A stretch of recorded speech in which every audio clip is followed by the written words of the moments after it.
Braith Bamkin, thank you very much for joining me today. Kiani Mills, it is a thrill and a pleasure. Wonderful. Look, you are definitely one of the more inspirational humans in my life, and thank you very much for everything you've done for me along the way. I've been lucky enough to know you for almost 5 years now through Wow. BNI. Wow. I know time flies when you're having fun, doesn't it? I know. And look at where you are now, Kiani. Wow. Time changes, but you are our Executive Director of BNI, and that is how I met you. But you have had a life outside of BNI as well, haven't you? I absolutely have had a lot. There is life outside of BNI, Kiani. There is. So I know that a lot of people who know me as the Executive Director of BNI kind of think that that is my entire universe. But I am here to tell you there is more to me than that, and there's more to life outside of BNI. So, Yeah, yeah. there definitely is. And I think that's really important. It's a holistic approach to life, not just one thing, one way, one idea. It's everything. I have a fantastic saying, Kiani. This is the first time I'm going to say this on an interview. I say this to my partner and I say this to my friends. Life is a smorgasbord and I want to gorge on it. Oh, yes, I love that. I love that. That's a Braithism, so no one can nick that. That's a Braithism.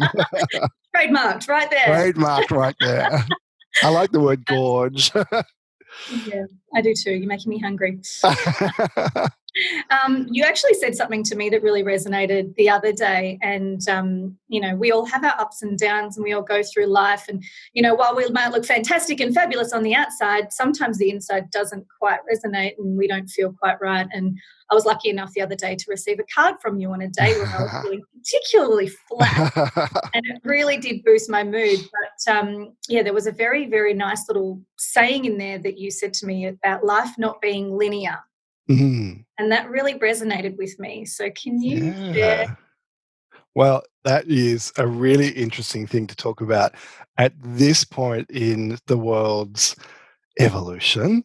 And I think that I'll be up front. I'll say I'm 54. I'm going to be 55 this year. So I've been around for a little bit, Kiani, and I've seen a few things happen over the course of my life. And it's fascinating to me that as human beings, even the most evolved of us, or those who are really looking to operate on a higher level, it's not a linear pathway. You're not always consistently up.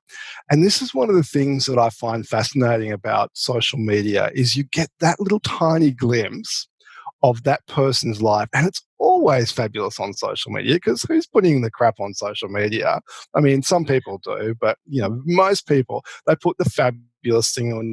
They've just had the spray tan, they're into the suck stomach and they haven't eaten for a week. And of course you're going to look great.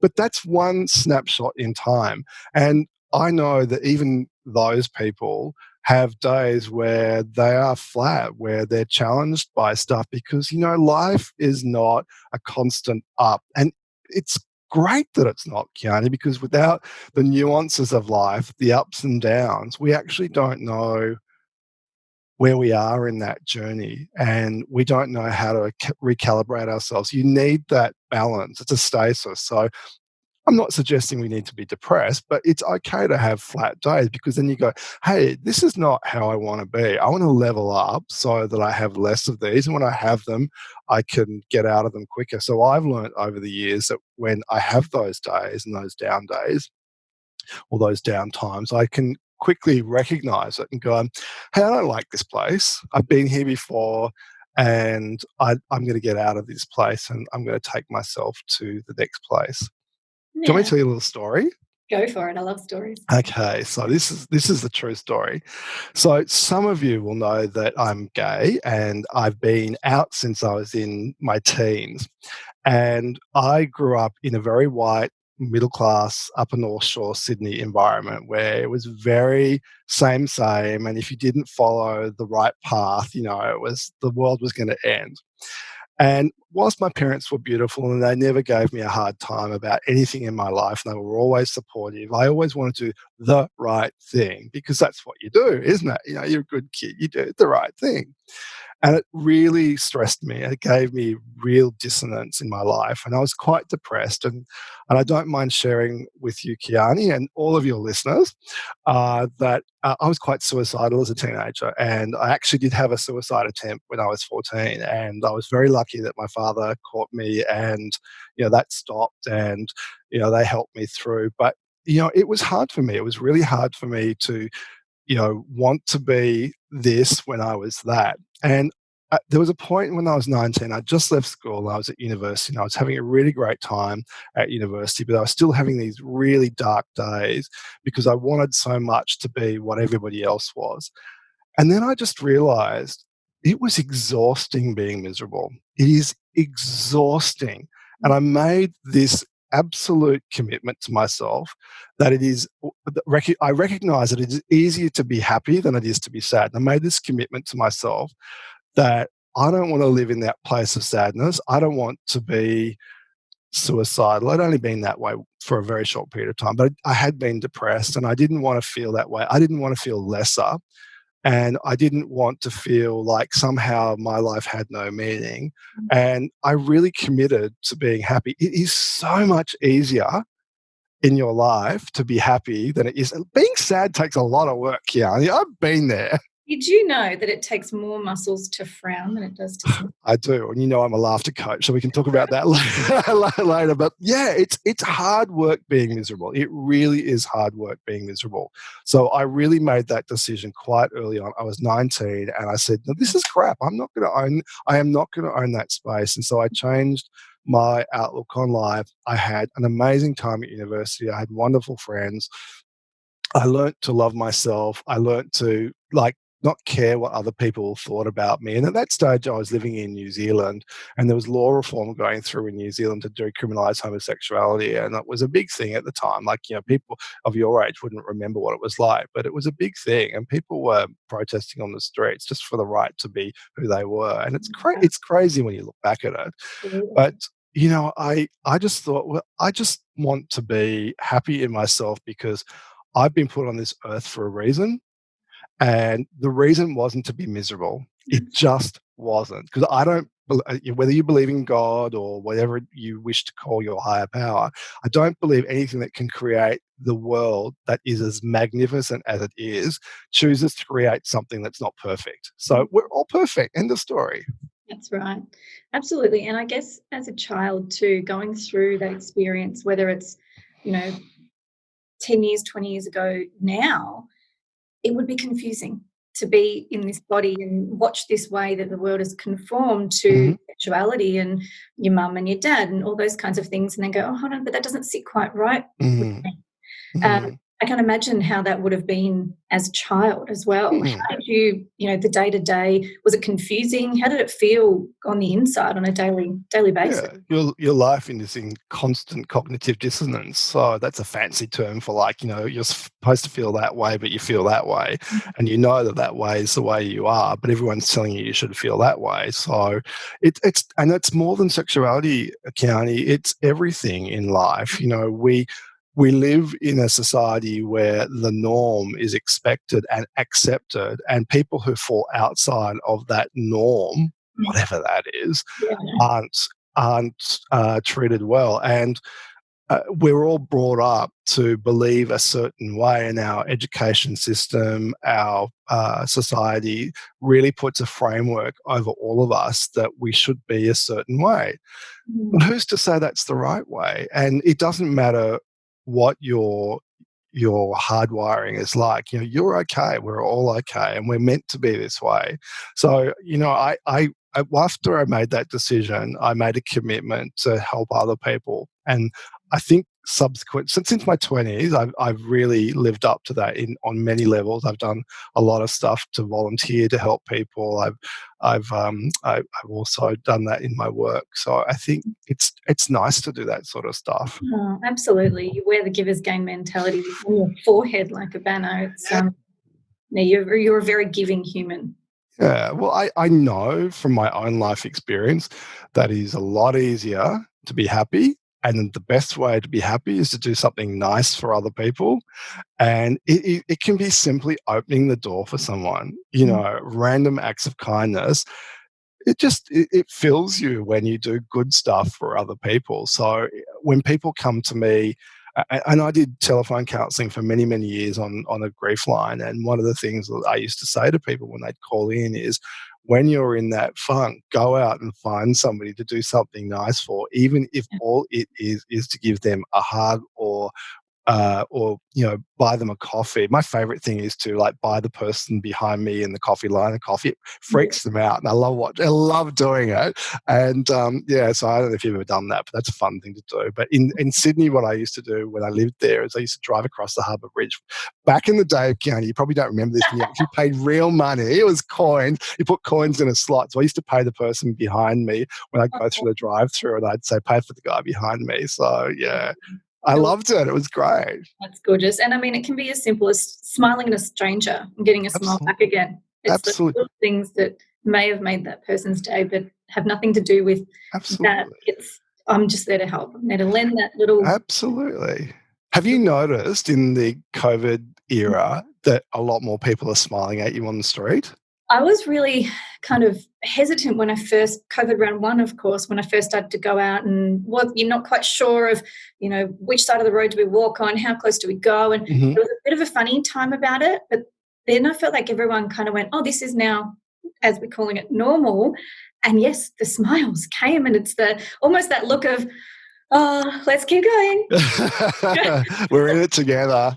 We're in it together. There really has been a big kind of sense of community and a community pull, even buy local and stay local and helping the communities. And, while we're going through a horrific time at the moment, it's, I think for those, those businesses that are still struggling through, the support's there, where 12 months ago it was definitely wasn't, which was sad. So I know. But, as you say, even a smile can change somebody's day. It is very easy to do stuff for people.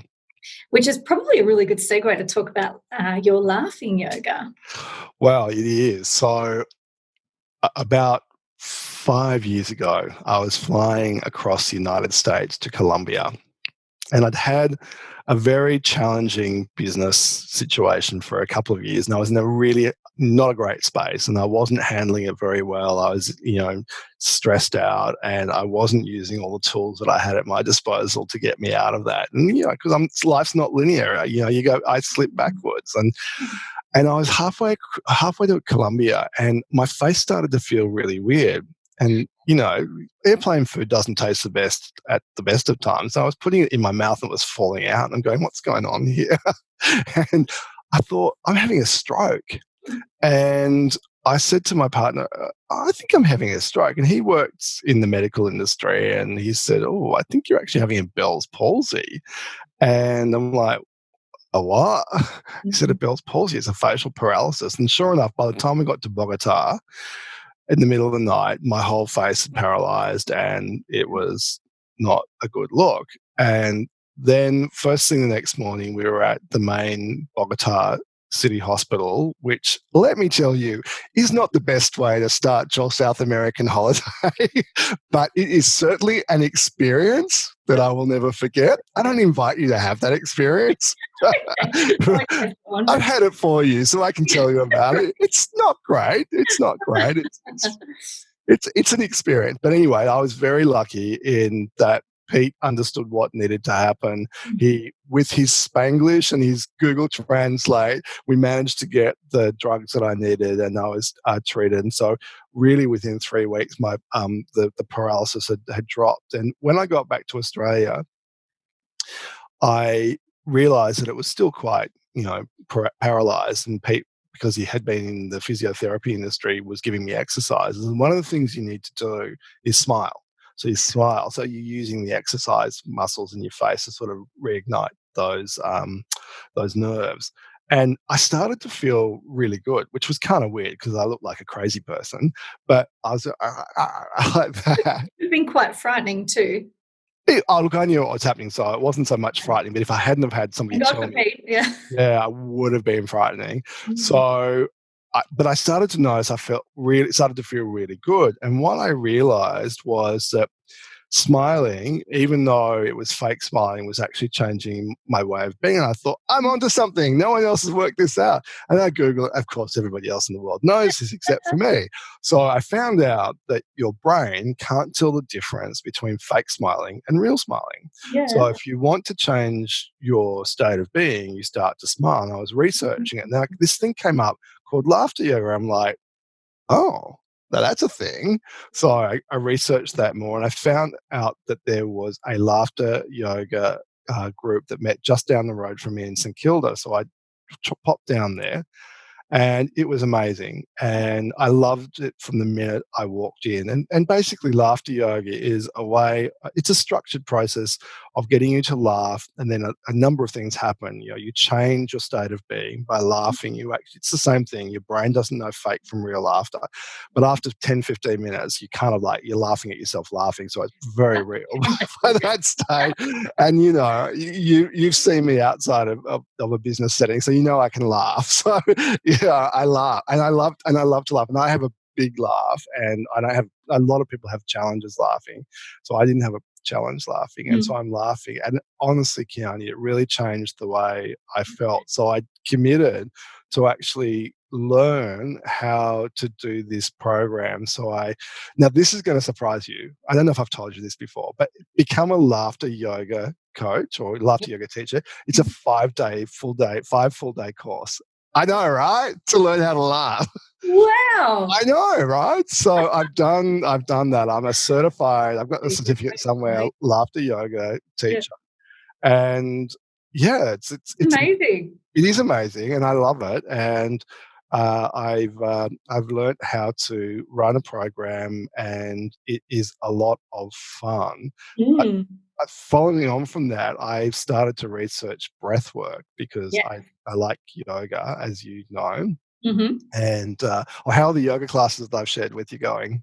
Yeah, good. Really Yeah, good. Amazing. excellent, Yeah. excellent. I Loving shared with Kiani some yoga classes. Gaia, is that how we pronounce Oh, it? yeah, Gaia, yeah, yeah. yeah, Dr. Joe's classes are yeah. phenomenal as well. Excellent, Keep them excellent. coming. So I started researching breathwork as well because laughter yoga is learning a lot about Mm. breathing as well. And so at the moment, I probably haven't told you this, but I'm actually becoming a certified breathwork Oh coach. my I goodness. know, because why not? Because life's a banquet, and I want to gorge on it. Twice in one interview. Well done. I know. So, and look, one of my closest friends said to me, "Oh, you just don't stop." I said, "Well, why would you? Why would you? Like, We've there's got so much. so many resources at our disposal. Oh, We just it's need to. exciting." I took up a philosophy course because I wanted to learn more about philosophy. I know, I was impressed about that. So there you go. So now I'm going to have that. Look, and I love just sharing that with people, my friends, my family.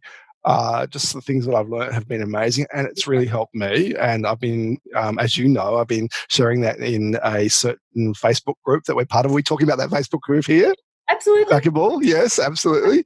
So Backable, so anyone can come to the Backable Facebook group and learn how to do all sorts of really cool stuff with mindset. But I'm doing a bit of breath work. So Yeah, and I think it's really important, and something that is relatively new to me over the last maybe 12 to 18 months is how important your breath is internally, but also externally as well. mm, Just to take a deep breath, center yourself, ground yourself, come back into your body, hmm brain functions from a different level.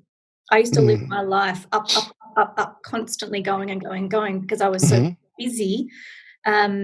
But realizing that I was to constantly breathing up here, yeah. there was nothing coming from my belly, nothing coming from my Mm, center. It was all up here. So I was so heightened that by the end of the day, I'd be like, oh my gosh, I need to, and then I'd glandular fever and sickness and illness. sure, But yeah, finding that balance, and yeah. especially in the heat of a hard conversation Mm, or emotions, the two mm, main things for me that kind of get me, and you go, oh, hold on a second, mm. and breathe. So these breathing classes that you've been running, absolutely fantastic. But when you're breathing up there, you're actually just triggering your sympathetic nervous system, which is fight and flight. So when you're up here, you're basically in a constant state of anxiety and stress, and your whole body is affected by that. And I'm a business person, so I'm really interested in this from a business context. And I've noticed as I've been learning this that when I have those difficult conversations, I do tend to move up here, and I'm learning to be fuller in my breathing and more present. And it's really interesting that a lot of people live in this state of high anxiety, and we've all heard be present or do meditation, but all you need to do is breathe. That's actually being present. Yeah. That's mindfulness. Absolutely. I used to be one of those, I don't have time for meditation. I don't have time. I know you've said that to me. We've had that conversation. We did. And the apps and Smiling Mind. And then now I actually took the time and did it when I was literally at breaking point. And I went, oh, wow, thank God. So I guess for anyone out there that feels, and I know that I was living in a state of survival. I was not thriving. I was simply surviving, living in a total state of angst and stress and pressure that I put on myself. It wasn't even coming from external sources. It was internal. And just being able to spend, it doesn't have to be long. I think I started with a minute. And then you work your way up, and people like yourself now, you're doing an hour a morning. Yeah, it's amazing. It's amazing. So if people are watching this and they want to start with mindfulness or meditation, the easiest thing to do is to layer your breath. You've probably heard me talk about this. Layer your breath onto a daily activity that you do all the time. So when we're driving, one of the easiest things to do is when you stop at the traffic lights and just take a deep breath and let it go deep into your stomach and let it go, because the traffic light can be a frustrating situation for a lot of us. So taking that deep breath in, it gives you a chance to pause. And, that one breath will become two, will become three. And then the other time you can do it is, when you're at home and you walk in the door, put your key in the door. There's a lot of little things that we do in our life, a lot that we can actually layer a simple one breath onto it. And then your body's going to start saying, hey, this feels pretty good. When else can I do it? And you're going to start doing it at other points in time, and you'll actually start creating a practice. And it might be 1 minute a day for 10 weeks, and then it might be 2 minutes a day. And then, eventually you might be, doing 5 minutes of conscious breath work twice a day. And honestly, that makes a massive difference to anyone's life. Absolutely. Settle the nervous system. Our nervous system needs a break. I know, right? It needs a break. I know. Also, especially from your experience and mine, coming through corporate, small business, education, life, it works everywhere. It's not a one size fits all. It's not you have to be of a certain, skill set or in a certain industry. It's you're a human. You're a human being. Yep. We are all made similarly the same. Breathe. It's fascinating. I joke with my friends all the time when we talk about, we've been talking about the Me Too movement lately, and I go, well, the reality is we're all the same. And if you take our outer layer off, no one could tell the difference. And I joke that when the aliens come, we'll all be fighting on the same side. Don't you worry about that. Because we are all alike. And it doesn't matter what your skin color is, your gender, your sexuality, your music preference, or your education status. We are all human beings, and we're just doing the best that we can. And some people are lucky in that they've had an exposure to ideas that help them to vibrate at a different level and just upskill themselves in their self. And some of us are very lucky that we have had that opportunity. Yeah, definitely. But I guess it's one of those things too where it's never too late to start. Never too late to start. I'm 54 and I'm learning to be a breath coach because I want to, because it's fun. I'm looking at myself in the little corner here of our little meeting, and, I look at you and I think, oh, Kiani's this lovely 30-something-year-old lady. Am I allowed to say that? In my head, I don't think that I think of myself as the same sort of age as you. In my head, it's like the same. And I look at the picture, I go, Oh no, but it's like we are all the same, and we're all connected, and we're all just wanting to do the best that we can. And people like you and people like me who really want to help other people and genuinely care about other people attract beautiful things into their lives, and Yep. they attract good people into their life. And I've had an amazing life, and you went to segue a bit before about being corporate and small business, and I had an amazing life in corporate. I worked at Nokia when they were bringing out the small phones for the first time, and it Wow. was so cool, and I loved it. And you probably don't remember, but there was a game on the Nokia 3 Series phone called a Snake. Oh And my gosh, that was my childhood playing Snake. do you know that when that game got released, we had a half-day training session on how to learn to play Snake? I know, right? I know, right? It was fun because they gave us all these really cool phones. We'd go out to cafes and I'd be playing Snake, and people would just be around me going, it's like, It was the best time waster ever. oh, it was so cool, and that was the time in Australia when sort of cafes had really started picking up, and the coffee culture had started to pick Yeah. up, and so people started hanging out in cafes in a way that they hadn't done previously, and people just used to be mesmerised by this. And I had the sound. I'm actually going to tell you another really cool story, because before I worked in telco, I went back to university for a year, and I was working for a company, and they gave me a mobile phone, and this was like in the early 90s, so really early on in the mobile phone. And it was big. It was like as big as this water bottle type of thing, Yeah. And I used to go to the lectures, and these are lecture halls with 500 people. So this is the University of Auckland with 500 people, and I'd smack my mobile phone on the table, and people would just go, "Ooh," and it would ring in the middle of class, in the middle of a lecture of 500 people, and everybody would stop while I had my phone call. The lecturer, the students, everyone. It was like such a I only had like one every. I only got one phone call every like week or something. It was those people didn't gosh. like they do And now. I'm sure they didn't have any mute buttons back then either, did they? But they were mesmerised by it. They were just mesmerised. And I think back to it, it was hysterical. It was so funny. But that And now was the. look at how normalised we are with phones. I know. Yep. I know, but yeah. So anyway, going back to my Nokia days, that was a few years later. It was really fascinating, new part of that culture.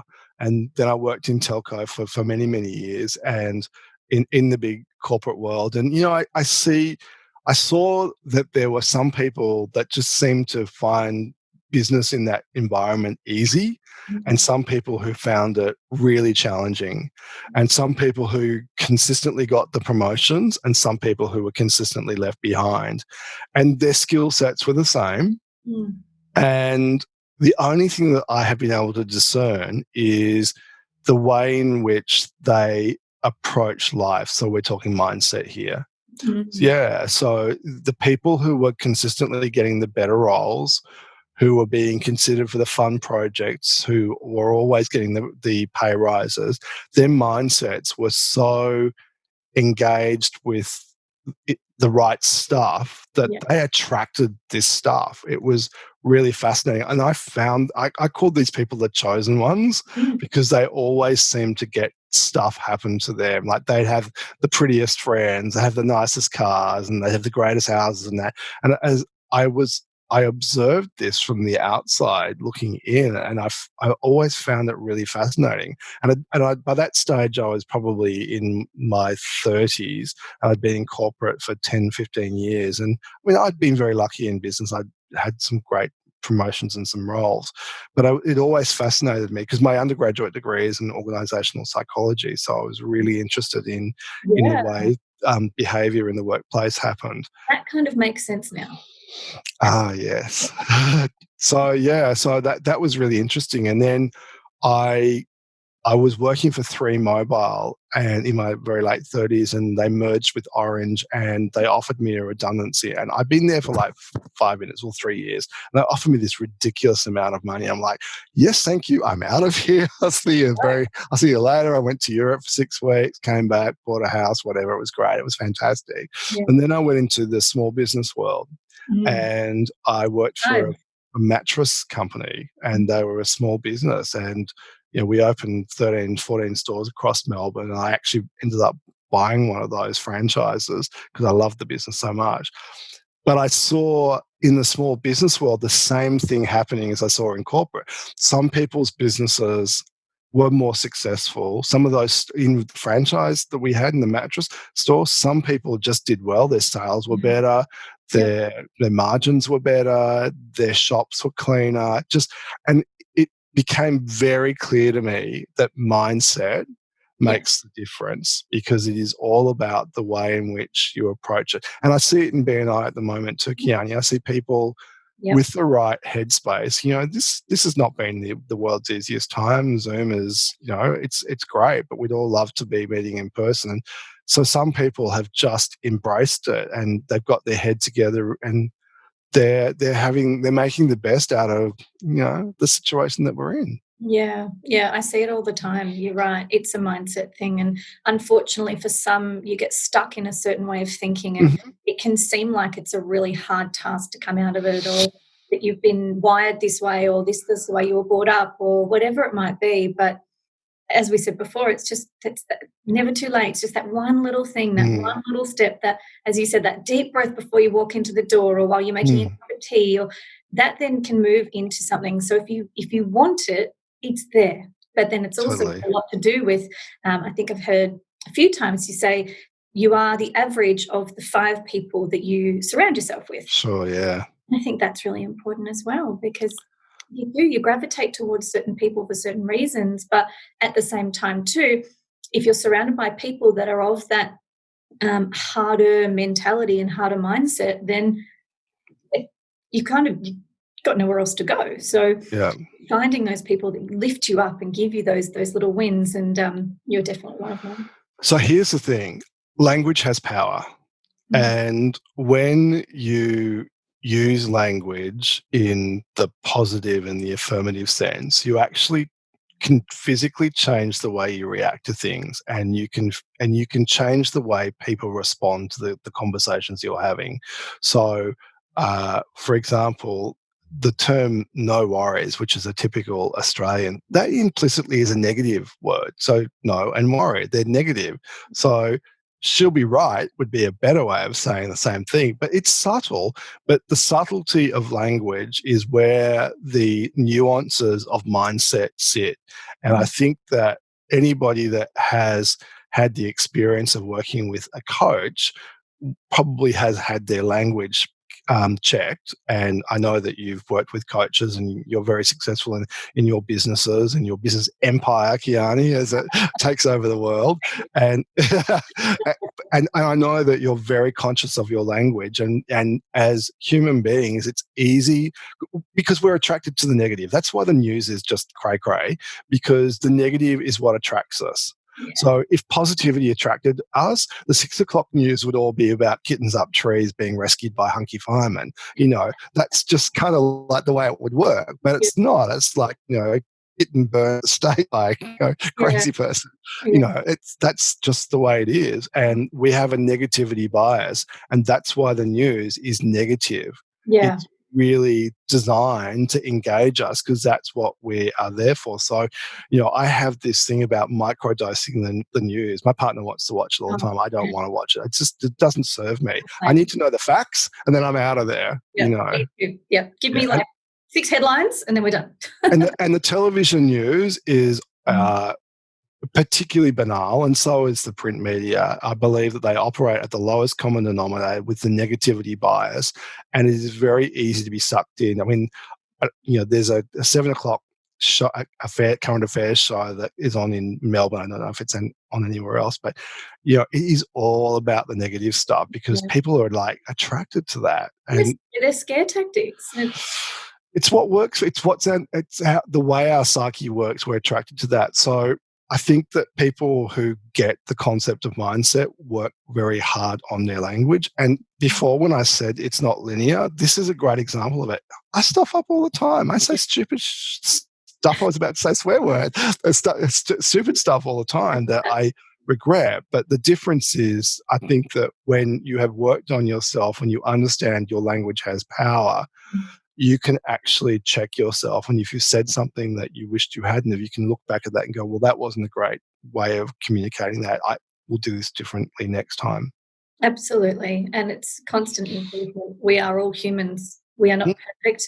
I guess being perfect would be bloody boring, but we are trying to improve ourselves every day. And that's the only power and control that we've got in this world, is over the way that we behave and the way that we react. Well, our imperfections are what make us human. And that's the beauty of humanity. And it's fascinating to watch the people who do stuff in their life that the people who are very successful with a great mindset, they can still do stuff that stuffs themselves up, but their intent is good, and you can see it and you can feel it. And I always look for intent. So when people do say things to me that are not pleasant, and over the corona period, people have blamed me for everything under the sun. But I know that it's not about me, and I know that they're just doing the best that they can, and I can have compassion for that, because I know their intent is not to hurt me or upset me or make me angry or get my back up. They're just struggling with whatever's going on. It's a projection. And, it's my job as a human being that cares for others to actually shepherd them to a better place. And you can do that by breathing with people. When you're talking to people and they're going nuts, ballistic, if you breathe, even through the phone or through a Zoom meeting, if you breathe deeply and focused, you can change the way they behave. It is like mind power stuff, but it is so real. Yeah. So next time somebody's going off at you, you can do this is one thing I love doing. You take a deep breath, go and that, what does that sound like to you? Everything's okay, right? Yeah. So you're subliminally telling them everything's okay, relax, because no one wants to be told just relax. It's like, oh my gosh, it's kind of the polar opposite. It's not, no one wants that. Relax if I'm up. Yeah, no one wants that. But if you give that relaxed breath, that's a non-verbal cue, because a significant amount of our understanding of another person comes from the non-verbal. So that non-verbal cue is, it's okay, we're relaxed, that person's relaxed. And then you breathe deeply and you look really hard at the other person and you focus on them. Oh, and a hot tip, I'm going to give you a hot tip. My favorite thing. So if you're really finding it difficult to look at people, and when they're in the height of craziness, it can be hard to look in someone's eyes, but you look just here. If you look at somebody there, I'm looking there on your forehead. You can't tell I'm not looking there. You think I'm looking straight into your eyes, right? But I'm not looking into your eyes at all. And I could do this for an hour without flinching. Whereas, most people find many people find it difficult to look into people's eyes, particularly in a conflict situation. But that point there is really easy to focus on. And you can just breathe at that point and relax into that point, and you'll relax them. It's so easy. It's like I've just taught you witchcraft, Kiani. You really have. I can't. Well, I don't get into many arguments, but maybe with my children, we'll practice that one on the kids. Oh, well, it depends, because until they're 7, they don't have a separation from themselves. So that's kind of difficult. Are your kids over? I can't remember. You've got one that's under 7. No, 8 and 10. 8. Okay, so 8. Yeah. So because under 7, they don't have a separation. They don't get that they're different from this and that and all of that.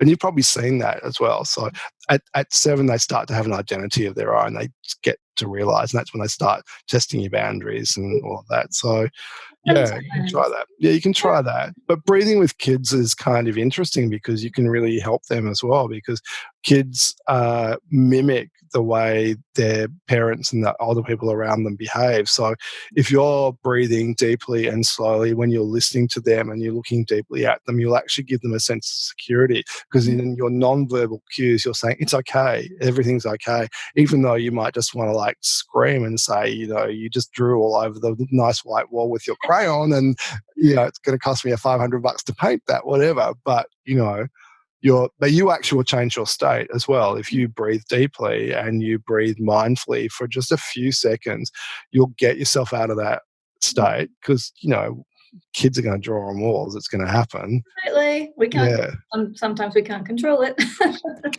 You can't. The only thing we can control in our lives is ourselves. End of story. You Well can't done. control anything else. Not your kids, not your business, not the world. We can only control ourselves. And if we are acting in our highest self, then we can be the change that we want around us. And it's infectious.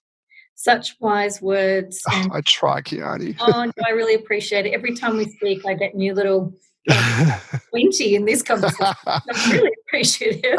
But I hope everyone else saw value in the wisdom that Braith brings, and as I said, is a very influential person in my life. So I'm very, very grateful for the time you've spent today and the advice you've given, and everything you do. Well, before you cut me off and send me on my way, Kiani, is there anything you want me to ask you? Look, I think we've been through a few things along the way. We've all got our own journey and our own story. But I think the breath work and the practice, and I said to you, I was one of those people that I was just too busy to meditate. I was too busy to do any of those things. So from my personal experiences and my life lessons, I would say that one of those lessons that has changed my demeanor and changed my even just sense of being in the world is to stop for a minute, look inside before looking out, and check where you're at before responding, before reacting, before walking out of a room or whatever it is you might do. Take a minute, slow down. I was always, life was a race to me 2 years ago. But I just wasn't going anywhere. I felt like this hamster on a wheel, in a circle. But the minute I slowed down and just said, oh, you know what? It's not going to kill me if I just give myself 5 minutes. And it didn't. And the world didn't fall apart. And nothing terrible happened. But I felt better. So I guess that was my lesson through all of that. How would you apply that in the way, I mean, your business has expanded a lot over the last couple of years, and you're branching out into all sorts of areas. And, I'm really impressed with the way you're taking your business. And doing this is a really great example of the way in which you're expanding your world. So what do you think slowing down has helped you how has that helped you making better business decisions? Because you've made a lot of decisions in the last couple of years, particularly the last year. You've made some massive decisions.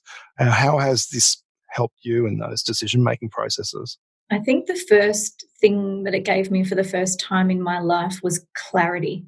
I didn't realize, and I don't think you do realize until you have done it, I was literally every day living with the fog, whether I had a headache, whether I had it was just weighted down heaviness, this burden that I was carrying with me, that I had to almost prove myself and be this perfectionist in every single area, that I was holding every area as tight as I possibly could. But it wasn't a sustainable way to live. So as soon as I was able to kind of slow down, breathe, step back, I realized you're the problem here. No one else is the problem. This is all here, and you can control this by allowing someone to step in and help you, allowing someone to take on an extra responsibility, which is actually part of their job, and trusting people and trusting the process as opposed to putting all of it on here. And if something fell, it was, bring it all back in. I knew it wouldn't work, and that judgmental side of you really comes out. So I really do think that if anything, it's given me the capability to slow down, clear, make conscious and considered decisions, as opposed to rushed, impatient decisions because I just got to get through these emails, or I've just got to answer this phone call, or quick, just do whatever you want, do whatever you think. Yeah. But now I go, no, you know what, I've got the time. And when I did start working with Philotomo, who are my coaches, I laughed at Tim's face when he said to me, all right, the first thing we're going to do is get you 10 hours a week to work on the business. And I went, I'm up at 6 a.m, I'm working till midnight, and I don't have time to scratch myself. You're kidding yourself. Within 3 weeks, I had 10 hours. And how's your bottom line, Kiani? Yeah. tripled. Exactly. Funny that, isn't it? Exactly, it is. But it's realizing that, and that was for me, it was, that realization that I was the problem. Not in a negative way, not saying that I'm not good enough or not doing the right things, but I was doing too much. And then, they say do 80% of the things perfectly instead of trying to do 100% of the things half-assed.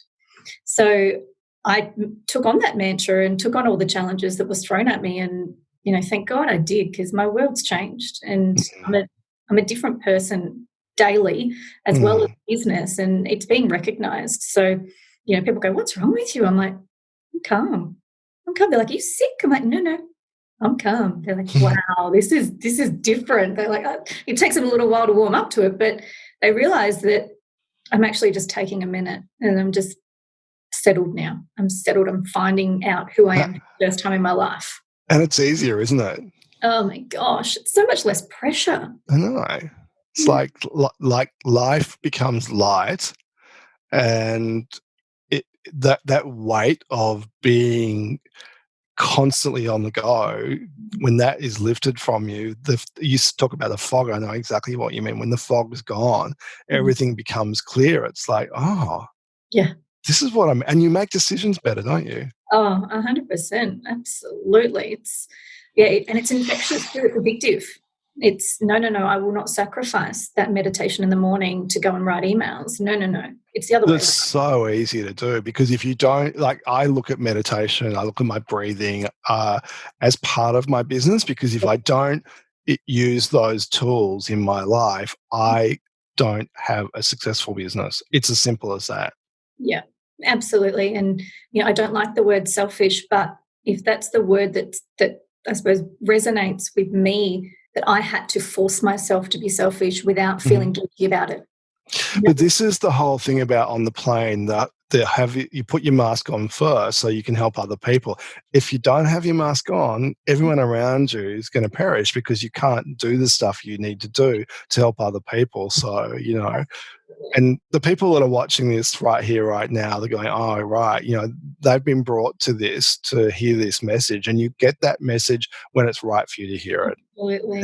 And then when it's right, it'll just go like that, and it'll all just start to click into place. I'm 55 and it's still clicking. Yeah. Oh, and I'm still learning every single day. I learn something new, and, I'm loving the journey that it is, but I'm just so thankful that I jumped on when I did, because who knows what I would be like now if I hadn't have done this 12 months ago. Because life's a smorgasbord and you want to gorge on it. Well, that is a lovely way to finish us off. Thank you very much, Braith. I really, really appreciate it. Thank you for your honesty. No worries. Thank you, Kiani. It's been a pleasure.